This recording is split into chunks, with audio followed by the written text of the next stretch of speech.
I do think now the time for cider, but we got to get consumers figuring out what cider actually is. Hello, my name is Ria Wincaller, and I am the producer and cider MC of this weekly podcast, where we speak with makers, cider enthusiasts, and folks within the cider trade from around the world. Hip, hip, hooray! Cider's time is now, and helping consumers understand exactly what cider is and can do is what Monica Cohen, the newly minted CEO of the American Cider Association, is all about. And she is our featured guest on this here episode 446 of Cider Chat. We're going to be getting to that conversation coming up, but I thought I would take this opportunity to give you a bit of a recap from last week, which was CiderCon 2025. And to provide you a little bit of a timestamp, this episode is going live on February 12th, 2025. And the week before was a week filled with cider, starting with Chicago Cider Week, then CiderCon, and Chicago Cider Summit. So I am kind of catching up from all that because it was really straight out the door from when I left to getting to Chicago and all the experiences along the way. So I'm going to collect my little notes here, give you a little bit of update on that, give you another update on the UK Cider Tour, and then we'll be rolling to our featured conversation with Monica Cohen. So grab a glass, you're in for a ride. Now, there is just so much that happened during CiderCon and Chicago Cider Week. I've been trying to collect my thoughts, and in the past I've written about them, kind of did a daily diary of sorts, but this time I'm just going to talk you through it, and I hope I get it in order. And truthfully, I'm not going to be able to even mention half the people that I was able to bump into along the way or meet for the first time. But first of all, I want to say thank you to everybody that came up to me and said that you really enjoy Cider Chat and how it's helped you along your path.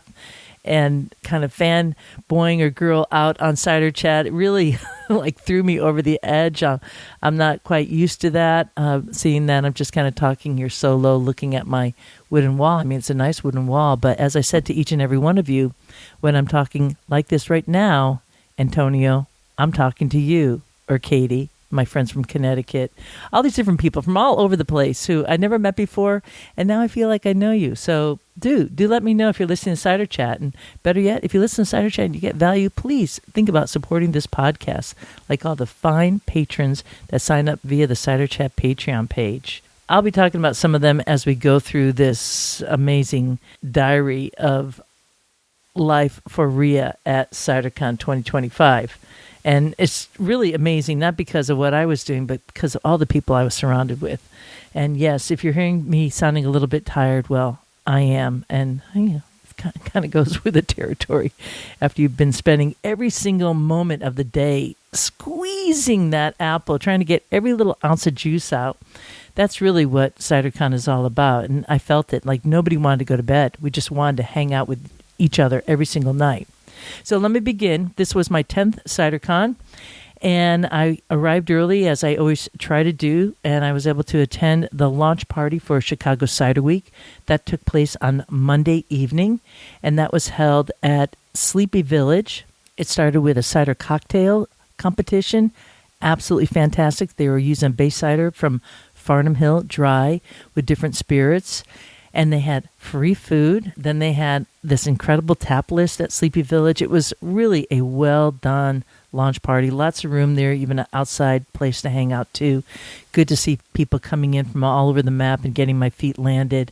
Finally made my way back to the hotel that night. I first stopped, though, at Billy Goat's for a late-night snack because I don't think I'd eaten all day.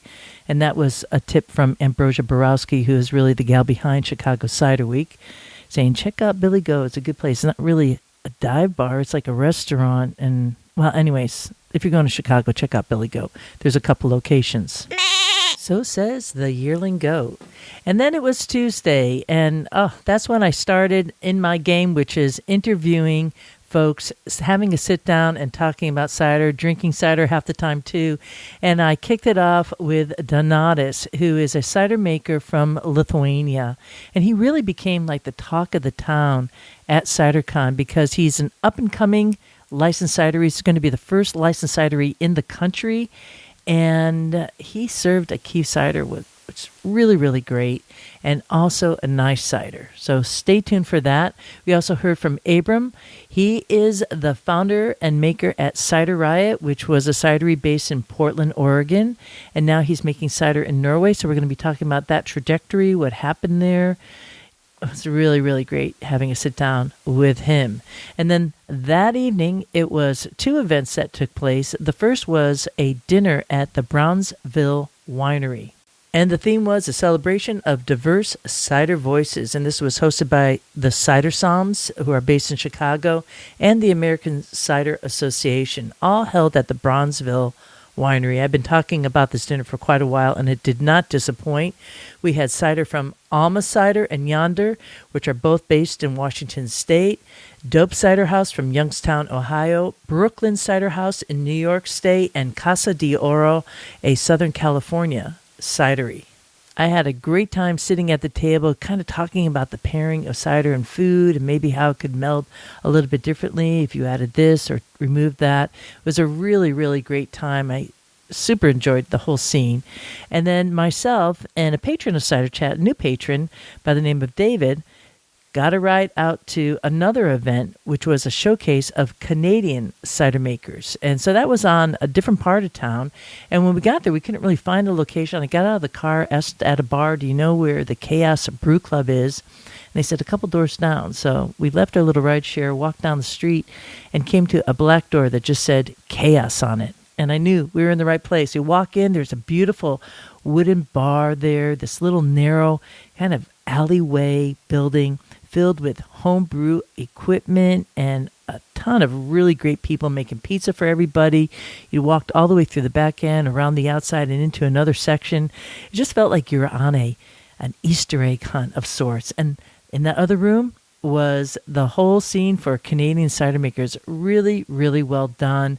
And I got to see my friend Robert and so many more friends. There was Preston Press. Robert's from Red Island Cider in Prince Edward Island. That's out on the Atlantic coast. They're a beautiful place. You should check it out. He has wonderful ciders, all with a boating theme for names. We have an episode in the show notes. Check it out. Love Robert.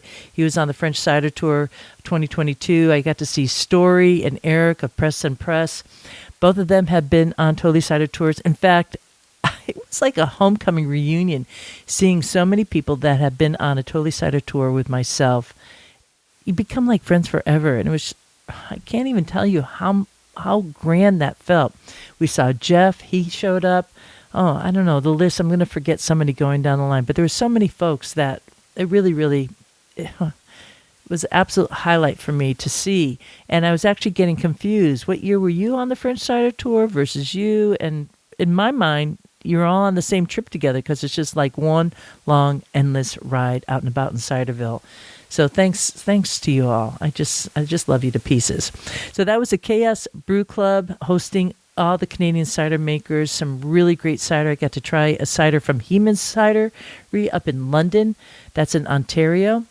Tom and Susan have been on the French Cider Tour most recently, and that particular cider really stood out. It was made from what is called, it's actually called Century, and it's from century-old apple trees. And if you're ever up in London, Ontario, check out Heman's Cider, because they also have like a big, I'm going to say like a shopping center in some ways for like vegetables and plants and food and cool stuff going on there. I haven't been there yet, so I can't tell you the full details, but I know it's a good thing. Somehow I made it back to the hotel that evening to just kind of drop a bit and to hopefully get to bed at a reasonable hour.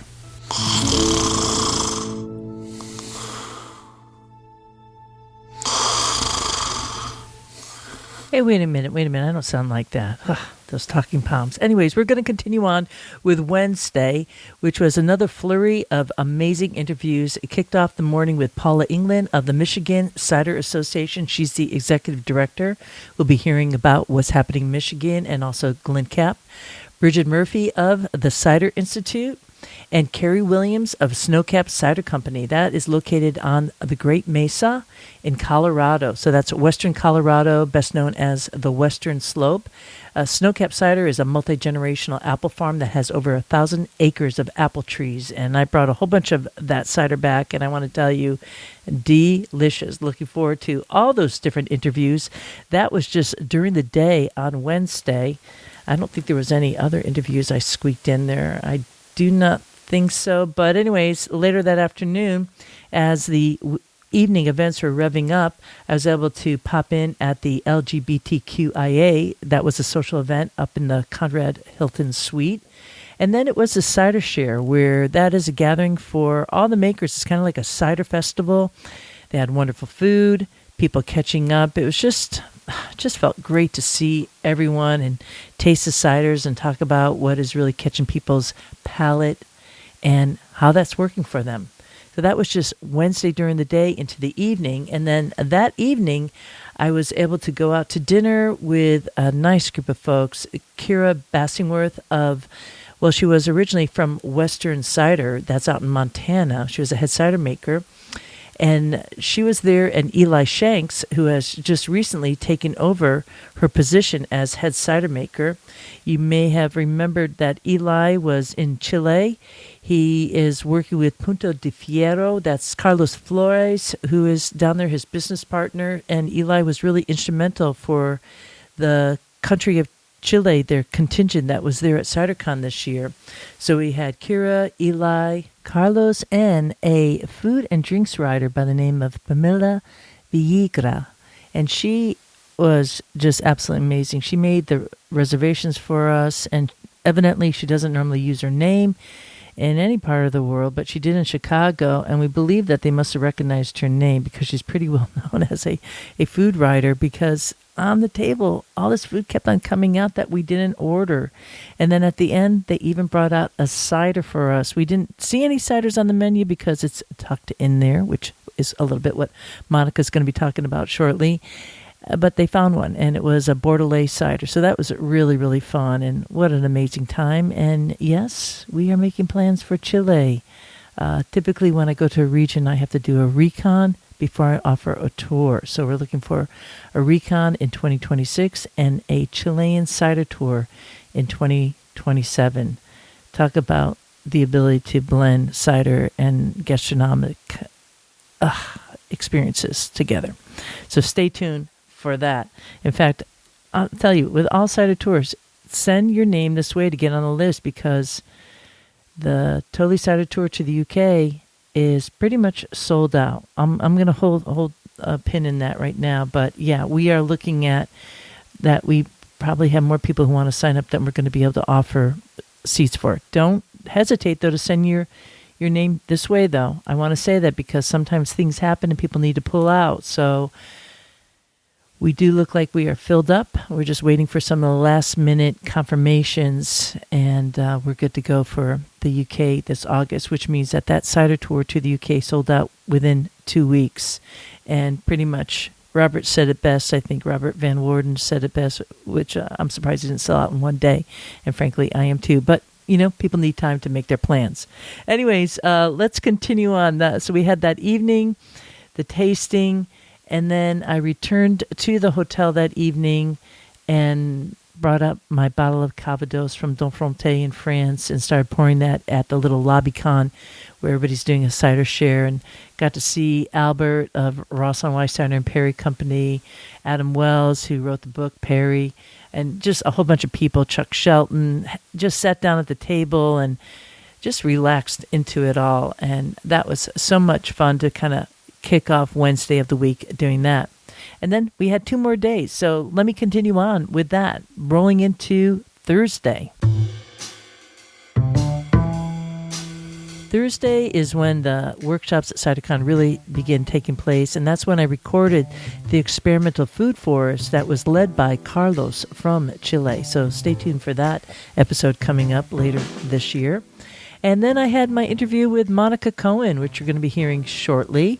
After that, it was Sophie, who is from the Netherlands, and she is outside of Amsterdam. She's near the city of Arnhem, where if you are familiar with the Netherlands, you know that there's a very world-famous museum called the Kohler Museum. And if you haven't been there, you need to go. There's all these white bicycles that you could just grab anywhere and just start riding, and it's a magnificent outdoor museum and indoor too. And their family there, Sophie's family, kind of has a setup a little bit like Tom Heeman and Susan Judd does up in London, Ontario, like a grocery store. They call it a farm market, but it's a little bit bigger than that. And she started a cidery, and I'm going to tell you, her cider's really good. So I can't wait for that to talk about a Dutch cider maker.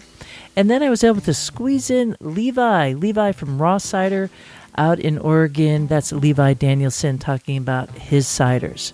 That all took place on Thursday, and that evening I went to the New York Cider Pop-Up that was held at Buddy Guy's right next to the hotel. Buddy Guy, it's just a fantastic bar. The music's playing in the background. We had all these New York cider makers hanging out and pouring, just freely pouring. Just what an amazing event. And then right after that, it was another party for a celebration for Stormalong Cider based in Massachusetts, their anniversary party. It actually turned out to be a little bit of a slippery night that night. It was kind of interesting, a little bit of a revisit from Portland, Oregon, but everybody did make it home. I didn't hear of any really bad falls, but definitely people were falling on the ice. Who knew? It's never a dull moment in the Windy City. I just kind of recalled that I did end up late night in the Conrad Hilton Suite. I was all alone up there for a wee bit, and then more and more people started coming in. It was kind of like the pregame party for that Friday night evening party where everybody was kind of like rolling up there. That was kind of fun, being in a big old room all alone and just kind of sipping on cider. I think I was trying some of the compliments from Bauman Cider, always a delicious treat. But during Friday, I recorded 2 different workshops, panel discussions. One was on Chilean cider, honoring rich traditions, a magnificent presentation. Stay tuned for that. And also the paradigm of natural cider production. So in all, I have a nice complement of interviews and panels that we will not be rolling out for a while, except for a couple right now. I'm going to be kind of switching gears a little bit. I've been looking at the UK series I've been doing, but we're going to take a pause. We're going to be featuring Monica this week, and I think we'll be going to 2 of the associations that are in the North America. Don't hold me to that. I might change it up a bit. We're pretty straight out here with programming for Cider Chat for quite a while, and there's still so many more people I want to talk to, but we want to get some of these episodes out earlier than others, and these are some of the complications that I deal with. Not too complicated, first world problems, but complicated nonetheless. Friday ended that day with what they brought back as it was called the Grand Tasting, and it was really fun. We had cupcakes on the table. Christine was up there talking on the stage. Christine Walter. I keep on calling her Christine Ballman because it's Ballman Cider. Excuse me, I'm so tired. She was talking. I think Monica was up on the stage too. I can't even remember, but I was sitting at the table with all these great folks, and on the table was a bottle of Michigan cider from Tandem Cider. Dan Young, absolutely love Dan Young. I've known him forever when he used to live out here in Massachusetts. Now is a Michigan resident, and he was serving a cider called Schmackintosh. It was absolutely wonderful and had all these nice big bottles for everybody to celebrate. And then everybody else's ciders came out, and it was a total love fest.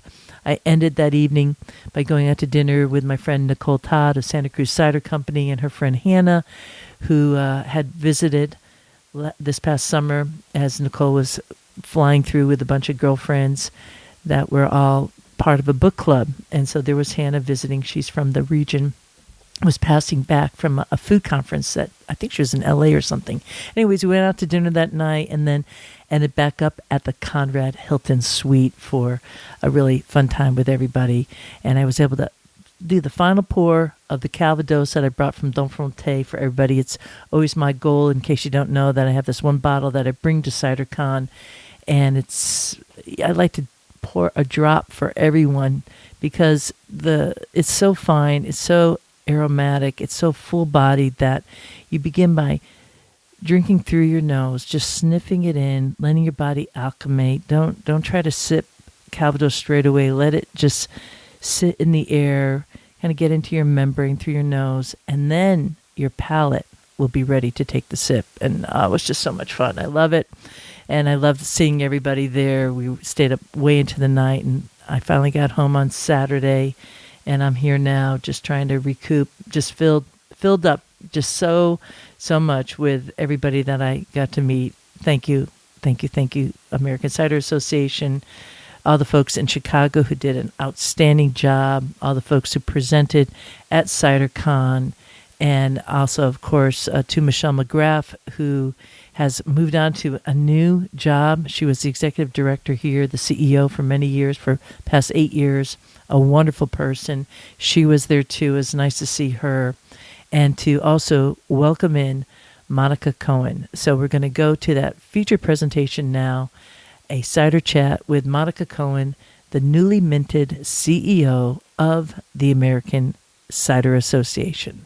And I made a confession from the stage this morning. And that confession was that when I got introduced to cider, I tasted this thing. It was sweet. It was in a can. And I assumed that that's what cider was. Like, shame on me. I mean, I was in a beverage industry. I know about choices and diversity and all of that good stuff, but it just had never occurred to me. And there's a cider for everyone. But we're not making the connection with consumers. There's this misperception, and I was guilty of it. So I want to make sure that we pound through that. So, in my role as the CEO of American Cider Association, I want to focus on enhancing the value of membership. We have members of all sizes. The small needs the large needs the small. And it's not lost on me that if you're trying to figure out how to keep the lights on in your new cidery next month, then some of the stuff that I'm talking about, you just don't care about, right? And so how do we bring value to membership? How do we enhance it? I want to grow membership. I want everybody in this industry to feel like they need to belong to ACA. But that's my job to prove to them that they can't live without us.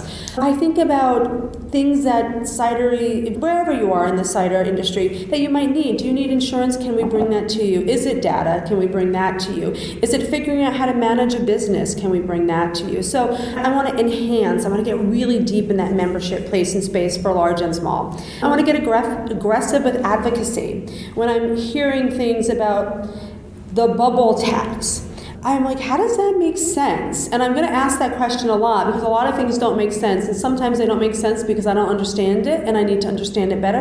And sometimes they don't make sense because they just don't make sense. And so I want to get aggressive with advocacy and do things that make it easier for people in cider to be in business.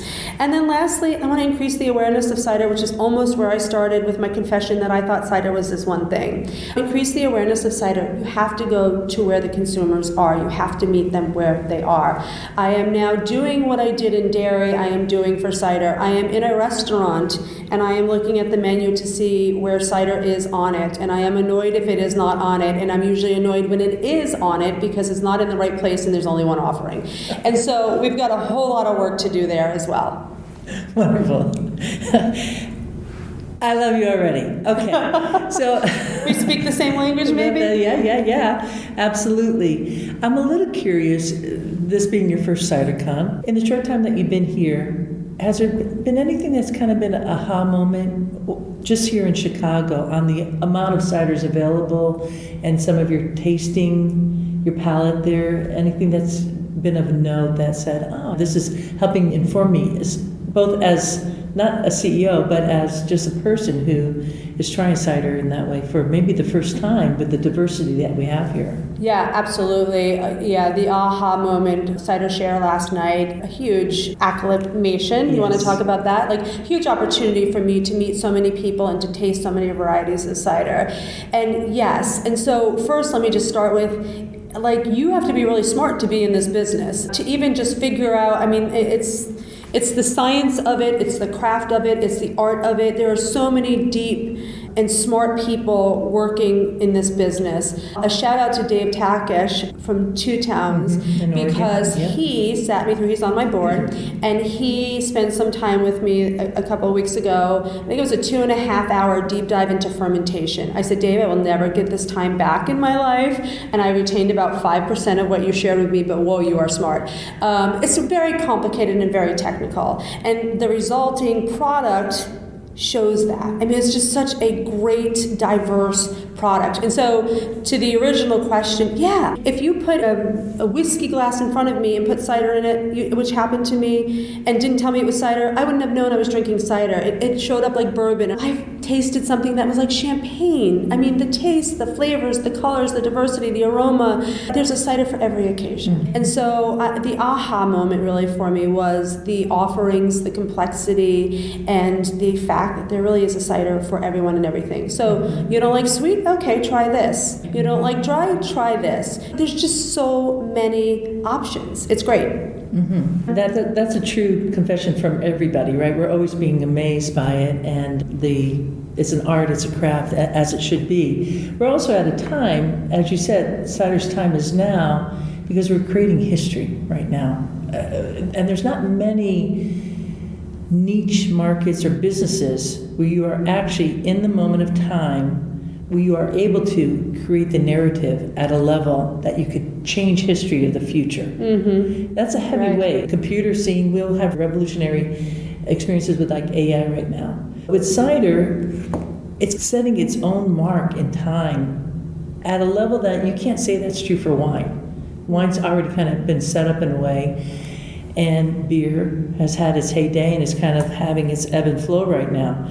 But cider is this moment in time where I only see one direction, which is up. Right.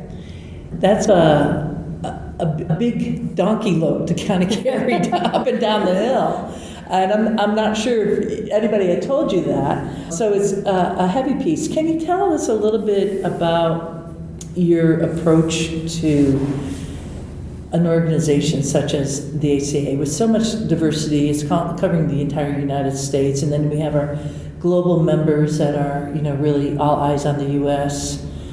How do you approach that? What's a managerial style that folks can maybe expect from you? Yeah, again, my naivety is going to be a gift to me, I think, here. There's a steep and deep history in cider, right? We didn't just show up. You can go into prohibition, we can honor the heritage, all of that great stuff, but looking backwards is not going to get us forward, but we cannot ignore the history and the past of cider, because that allows us to do what we're doing today. There's an author out there, Jim Carroll's How the Mighty Falls, and in it he talks about hubris. And I saw this morning on a economic chart in one of the breakouts, kind of this roller coaster ride up, right? So, yeah, great, and we're up here, and what is that saying? What goes up must come down. And I think when you get to that place, you're like, we have made it, like it is our time, here we are. You run the risk of that fall. And so I think what you need to do, and what cider needs to do at the time that we're in, which is why I think it's a great time for me to come into cider and take us there,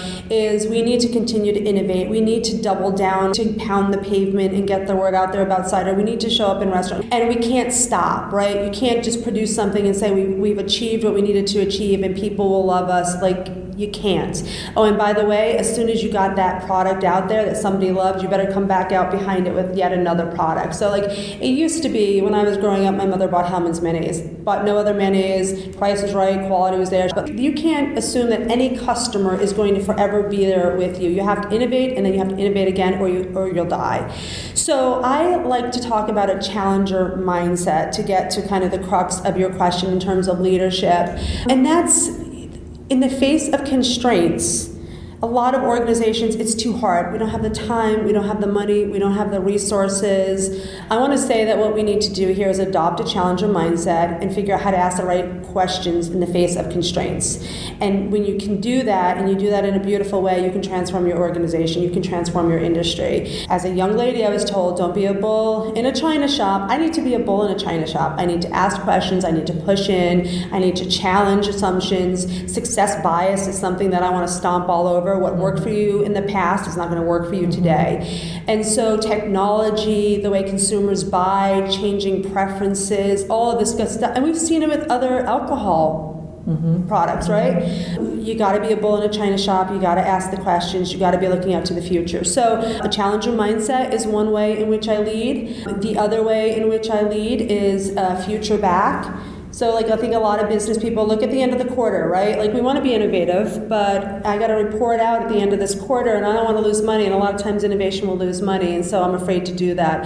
It's like, yeah, but if you want to be here in 10 years, you better challenge every quarter and you better be willing to swing the bat, and you got to be innovative. I know it's easier said than done, so I like future back is another way. And then I'm just an inclusive leader. Inclusivity, I need everybody on my team to know everything that's going on. I need everybody in the ACA to understand what we're focused on, where we have smart goals, what have we achieved, what have we accomplished. Oh yeah, and by the way, you need to work with us, right? Like we can't carry the weight for the industry. We all have to work together. So inclusive leadership also kind of lends and leads into what I have heard myself saying these past couple of days is we don't need infighting. Like everybody here wants cider to win, so we're all going to support one another. It's too many outside forces that we need to compete with to spend any time inside cider, whether you're large or small, or this region, or this is my neighbor, or this is not. We all got to work together in cider if cider's going to win. Well, that's true. But if you ask any region what their apples are, they good? They'll say our apples are the best.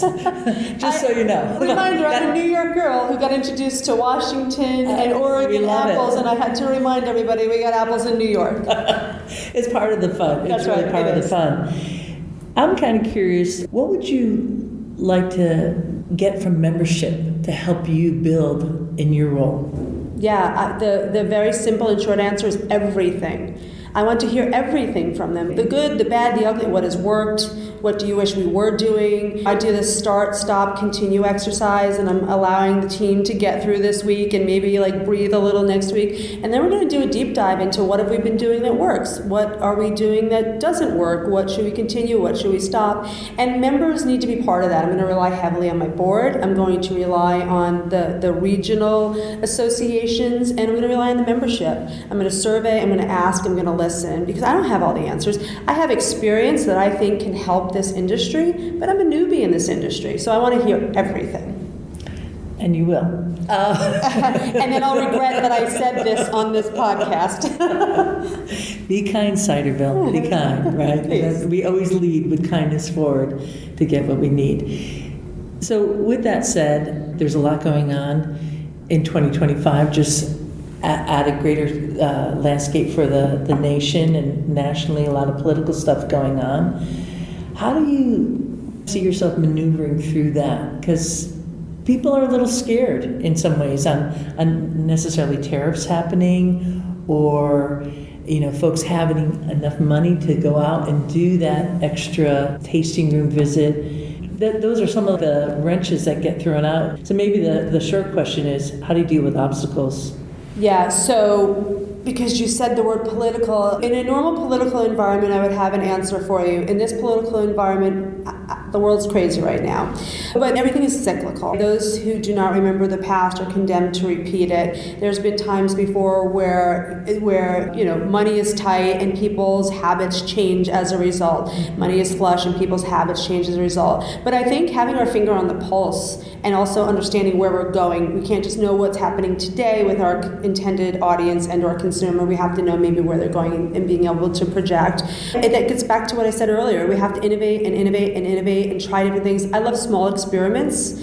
So I went to dinner last night with a cidery who also has a restaurant, and it's Christine Bauman's restaurant, my board president, and talking about reacting to the consumers and the people that come in the door and giving them what they want and need, and maybe at the same time introducing them to some things that they don't know that they need. And she's been very successful. So I think always kind of looking out and listening. So just like I want to listen to my members and hear from them, I want to listen to the voice of the consumer and what it is that they want and need. And I said earlier in the podcast, meeting the consumers where they are, and I think that's really important. Mm-hmm, absolutely. Now, this year we're in Chicago for CiderCon. In February, please note. Well, and that's the way we do it, hey. And then coming up next year, we'll be going to Providence, Rhode Island. And you obviously know the East Coast, as we were talking earlier. With a little bit that you've been here for CiderCon now, What have you pulled from this experience here? And maybe this is too soon to ask you because we're really just in the beginning of the opening time of CiderCon, that you are looking forward to, like, even for the next CiderCon? Is that too big of a question, or do you have any thoughts on it? It's not too big of a question. Okay. It's a great question. So just like I want to hear from my membership on all things membership in ACA, I want to hear from those experiencing CiderCon as to what they love and what they don't love. I want to hear from those who didn't get here. Why are you not here, may I ask? But there's some stuff that works, and I don't want to fool myself that everybody came to see me on stage this morning. People come here every year to see their friends. So you're producing on the East Coast and you only see your buddy who lives on the West Coast once a year at CiderCon. That's the part, the hallway conversation, the camaraderie, the sharing that happens outside of the sessions is a huge part of CiderCon. It's Cider Week here in Chicago. We have cider on taps across the city. Huge part of CiderCon. So I want to keep the things that are working. I want to explore ways in which we can enhance and do some things differently. We've had people coming for a number of years, and maybe they have ideas as to what they'd like to see. We have people this morning, Christine asked people who were first-timers to stand up. We had a lot of them. What do they need to see? So it's probably going to change up a little bit, and I also want to grow it. The other thing that I have to throw out there is it's a closed herd to kind of pull from my dairy days. All of us here are from and in cider. I want to pull people in from outside. Who are the unlikely partners out there that we should bring in under the tent? Who can support us, promote us, reciprocal kind of relationships? I know they're out there, and so I want to bring some other people in here. And I know that we can learn in cider from people in other industries, and it need not be other beverage industry people and leaders. So I want to look at that as well. A lot will be the same, as in the stuff that I hear that everybody wants the same, and then there'll be some new. And I'm thrilled to go to the East Coast. I think we should also look at, is there a temperature somewhere in the country at this time of year that is more desirable for people who attend CiderCon to attend? And I know some of the Southern Californians are saying, yeah. But there is something to be said about the ice apocalypse that we had last year at CiderCon, is that it kept everybody in the actual conference. So, anybody who does event management, there's a reason why you do that. If the weather's really nice, as it has been in like Richmond, people don't hang out at the sessions in the same way. That's true. So be careful what you ask for. Yeah, right? Be careful what you ask for. There's a good reason, and Chicago, boy, really treats us right. It's a pretty exciting. It's a great city. It's a great city, and you make a great point. And again, to kind of underscore what I said earlier, the camaraderie is huge, and we don't have people just from the United States here. We have international friends and cider enthusiasts and cideries here. It's so big to be able to spend time with people in your industry and just share and support one another and challenge each other, and that's a huge part of CiderCon. You've been here at CiderCon in Chicago for a couple days probably, and you're seeing this flood of people coming in from all over the world and all the different states in the US of A. Perhaps you saw in the lobby last night this like gathering of people and this roar of happy energy. I know you've been in the farming world with the dairy scene. Is there anything that you've kind of noticed that, or was like a surprise to you about this community that is not necessarily a corporate community? We do have very large cideries, right? But there's a certain type of person that gets, I think, into cider in the get-go. I'm just kind of curious, as with new eyes coming in, what you're noticing there about our community. Yeah, absolutely. When I stepped away from Dairy Farmers of America, I was sad because I was stepping away from not colleagues and not industry people that I worked with, but I was stepping away from family and friends. And it was very much a family to me in the dairy industry, and of course, a lot of those relationships remain. When I stepped into the cider world, and specifically stepped here into CiderCon, I was welcomed with open arms into yet another family, the cider family. And I feel it, and I feel it to my bones. We don't shake hands, we hug. Good thing I'm Italian, I hug too. So yeah, it's just a really tight-knit community. Another confession for you, Rhea, I came here with heels and flats and sneakers because I wanted to look the part, but I wasn't quite sure what the part was. And I've been in a t-shirt and flat heels or shoes or sneakers all week long. The heels have stayed in the room because we're just down to earth, good people, not putting on on airs, not pretentious in any way, shape, or form. We just love what we do, and we keep on doing it, and we love each other, and that's what I feel here. In that, Michelle McGrath has spent a long time in this industry. She's built a fabulous organization in the ACA. It was blood, sweat, and tears, and a lot of sacrifice on her part to get the organization to where it is today, which will enable me to take it to the next level. Michelle's here this week, and while she's helping out and still managing a lot of stuff for us, this is her chance to see her friends and family and spend time with them. She might be leaving the ACA, but she's not leaving the industry. As I come in, I'm being accepted by everyone with open arms, and it's really a cool thing. I said to Christine, my board president, oh, this is the cool kids club, and it really is. I would also say it's the smart kids club. I think you really hit on something which I basically call being authentic. And so you're dealing with a crowd of people that are very authentic and real and passionate about quality, about the orchard to glass kind of product that is really the best of the best. And that's a very nice place to be working in that type of field. I remember meeting you for the first time and you had on this great t-shirt that said cider. And first I was like, where'd you get it? And you came prepared because you said, I had it made. The enthusiasm that you have is really contagious, and that's going to really follow you. And so those who are not sitting here with Monica and myself, I could just say that we are really lucky to have somebody who has so much passion, who's so well spoken and energized, able to bring the association forward with all the help from the past, and keep on, as I like to say, keep on keeping cider going up. Yeah, thank you. I think I am where I am meant to be. I found my community. Welcome to Ciderville, Monica, and best of luck. I really enjoyed this conversation with her, and I hope you got enough value from it to maybe reach out now to the American Cider Association. Go to CiderAssociation.org. Make sure that you're up to date with your membership, and if you don't have a membership, get involved. It's really, really important to have these types of organizations holding you up from behind and from front and from all sides. And that's what they're there for. And this is not her first rodeo. She's got it. She has that background with the Dairy Association. And it's not just Monica. It's a whole board of directors, people who are in the industry with you. And it's really true. We all want cider to go in one direction, and that is up. So do check it out at CiderAssociation.org. Cider Chat is listener supported, so if you find value from this podcast, please do become a patron today. Join the likes of Ross on Wye Cider and Perry Company, based in Ross on Wye, Duck Chicken Cider, based in London, Spacetime Meat and Cider Works in Dunmore, Pennsylvania, Insider Japan, Japan's first and only bilingual magazine covering the cider universe, Esoterra Cider Works in Colorado, Taddy Bogle Cider Works in Acme, Pennsylvania, Bent Ladder Cider and Wine in Doylestown, Ohio, Press Then Press, an online family-driven cider hub based in Seattle, Washington, and Oliver Cider and Perry Company based in Herefordshire, Locust Grove Cider and Brewery in Milton, New York, Heman Cellar based in Ontario, Canada, and the American Cider Association. All of these brands and associations are part of the Cider Chat Cider Going Up campaign.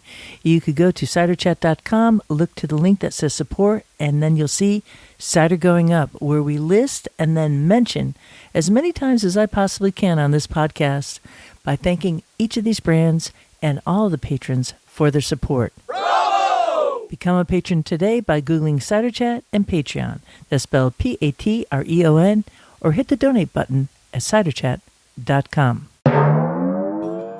And with that, I leave you here. This is Rhea Windcaller signing off for now and looking forward to seeing you in Ciderville. Strange apples, bitter sharp. Strange apples, juicy ripe.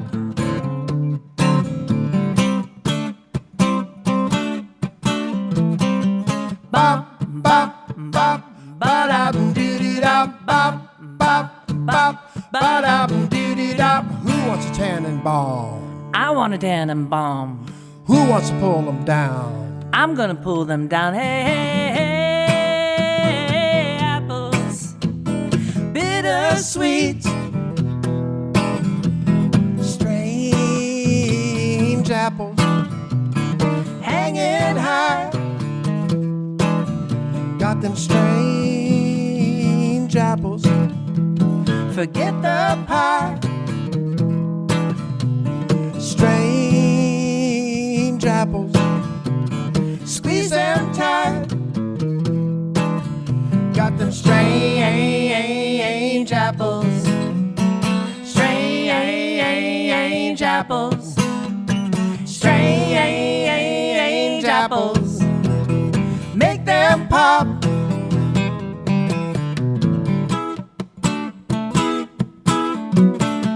Pop, pop, pop, ba-dum-doo-dee-da. Pop, pop, pop, ba-dum-doo-dee-da. Who wants a tannenbaum? I want a tannenbaum. Who wants to pull them down? I'm gonna pull them down. Hey, hey, hey, hey, hey, apples. Come and see. Plenty strange apples for you and me. Strange apples. Strange apples.